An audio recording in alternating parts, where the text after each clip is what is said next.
Hi all, ಎಲ್ರಿಗೂ ನನ್ನ Pingar cooking ಚಾನಲ್ಗೆ ಸ್ವಾಗತಗಳು. ಎಲ್ಲರೂ ಹೇಗಿದ್ದೀರಾ? ಇವತ್ತು ತುಂಬಾ ಕ್ರಿಸ್ಪಿ ಅದೇ ರೀತಿ ಟೇಸ್ಟಿಯಾಗಿರುವಂತಹ ಈವ್ನಿಂಗ್ ಟೀಗೆ ಬೇಕಾಗಿ ಯೂಸ್ ಮಾಡುವಂತಹ ಒಂದು ಐಟಮ್ ಆಗಿ ಬಂದಿದ್ದೇನೆ. ಅದು ಬೇರೆ ಏನಲ್ಲ, ತುಕ್ಕುಡಿ ನೀವೆಲ್ಲ ಕೇಳಿರುವಿರಲ್ವಾ?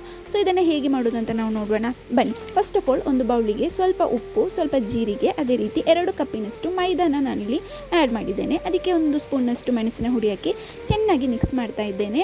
ಇನ್ನು ಇದಕ್ಕೆ ನಮಗೆ ಬೇಕಾಗಿರೋದು ಕೊಕೊನಟ್ ಆಯಿಲ್, ಬಿಸಿ ಮಾಡಿರುವಂತಹ ತೆಂಗಿನ ಎಣ್ಣೆ ಉಂಟಲ್ವಾ, 1-2 ಸ್ಪೂನ್ನಷ್ಟು ಸಾಕು.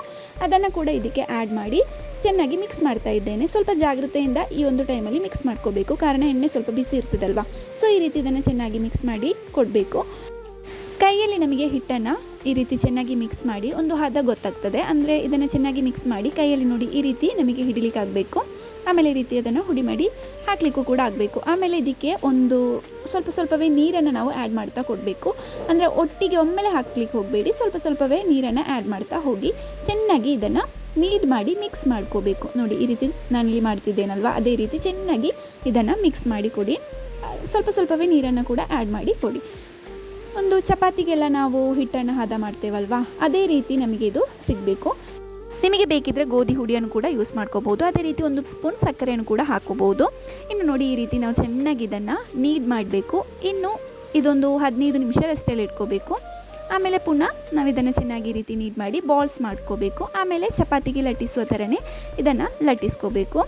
ತುಂಬ ದಪ್ಪನೂ ಅಲ್ಲ, ತುಂಬ ತೆಳುವೂ ಅಲ್ಲ, ಆ ರೀತಿ ನಾವು ಇದನ್ನು ಚೆನ್ನಾಗಿ ಲಟ್ಟಿಸ್ಕೋಬೇಕು. ನೋಡಿ ನಾನು ಯಾವ ರೀತಿ ಈ ವಿಡಿಯೋದಲ್ಲಿ ಲಟ್ಟಿಸ್ತಿದ್ದೇನೆ ಅಂತ, ಅದೇ ರೀತಿ ಚೆನ್ನಾಗಿ ಲಟ್ಟಿಸ್ಕೋಬೇಕು.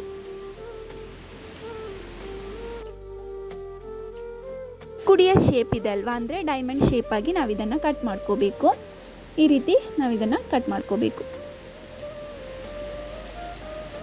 ನೋಡಿ ಈ ರೀತಿ ಚೆನ್ನಾಗಿ ಇದನ್ನು ಕಟ್ ಮಾಡ್ಕೋಬೇಕು. ಇದನ್ನು ಕಟ್ ಮಾಡಬೇಕಿದ್ರೆ ಈ ರೀತಿ ಆಗಲಿಲ್ಲ ಅಂತಾದರೆ ಅದರ ಒಂದೊಂದೇ ನಾವು ಕಟ್ ಮಾಡಿದ ಪೀಸಸ್ ಇರ್ತದಲ್ವ, ಅದನ್ನು ತೆಗೆದು ಒಟ್ಟಿಗೆ ಇಟ್ಟು ಕೂಡ ಕಟ್ ಮಾಡಿ ತೆಗಿಬಹುದು. ನೋಡಿ ನಾನು ಯಾವ ರೀತಿ ಮಾಡ್ತಿದ್ದೇನೆ ಅಂತೇಳಿ. ಈ ರೀತಿ ನಮಗೆ ಇದು ಸಿಗಬೇಕು. ಇದಾಗ್ತಿಲ್ಲ ಅಂತಾದರೆ ನಮಗೆ ಇದನ್ನೆಲ್ಲ ಈ ರೀತಿ ನೋಡಿ ಒಟ್ಟಿಗೆ ಇದನ್ನು ಎಲ್ಲ ಒಂದೊಂದು ಪೀಸನ್ನ ಇಟ್ಟು ಅದನ್ನು ಕಟ್ ಮಾಡಿ ಒಂದೊಂದನ್ನೇ ತೆಗಿಬೇಕು. ಅಂದರೆ ಅದಾಗ ಅಂಟಬಾರ್ದು, ಅಂಟದೇ ಇರಬೇಕು. ಆವಾಗ ಮಾತ್ರ ನಮ್ಮ ಪರ್ಫೆಕ್ಟಾಗಿರುವ ಹಿಟ್ಟಿದೆ ಸಿಕ್ಕಿದೆ ಅಂತ ಅರ್ಥ. ಇನ್ನೇನಿಲ್ಲ, ಇದನ್ನು ಬಿಸಿ ಎಣ್ಣೆಯಲ್ಲಿ ಹಾಕಿ ಫ್ರೈ ಮಾಡಿದ್ರಾಯಿತು. ನೋಡಿ ನಾನಿಲ್ಲಿ ಕೊಕೊನಟ್ ಆಯಿಲನ್ನು ಯೂಸ್ ಮಾಡಿದ್ದೇನೆ. ಅದಕ್ಕೆ ಈ ರೀತಿ ಈ ಪೀಸಸನ್ನು ಹಾಕಿ 1-2 ನಿಮಿಷದಷ್ಟು ಸಾಕು. ಅಷ್ಟೊತ್ತಲ್ಲಿ ನಮಗಿದು ಫ್ರೈ ಆಗಿ ಸಿಗ್ತದೆ. ಹೀಗೆ ಇದನ್ನು ಚೆನ್ನಾಗಿ ಫ್ರೈ ಮಾಡಿ ತೆಗಿಬೇಕು.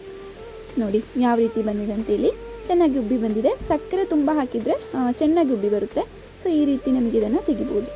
ಇದೇ ರೀತಿ ನಮಗೆ ಖಾಲಿ ಅಂದರೆ ಸಿಹಿಯಾಗಿರುವಂತಹ ತುಕ್ಕುಡಿಯನ್ನು ಕೂಡ ಮಾಡ್ಕೋಬೋದು. ಅಲ್ಲಿ ನಾವು ಸಕ್ಕರೆ ಹುಡಿಯನ್ನು ಆ್ಯಡ್ ಮಾಡಿದ್ರಾಯಿತು.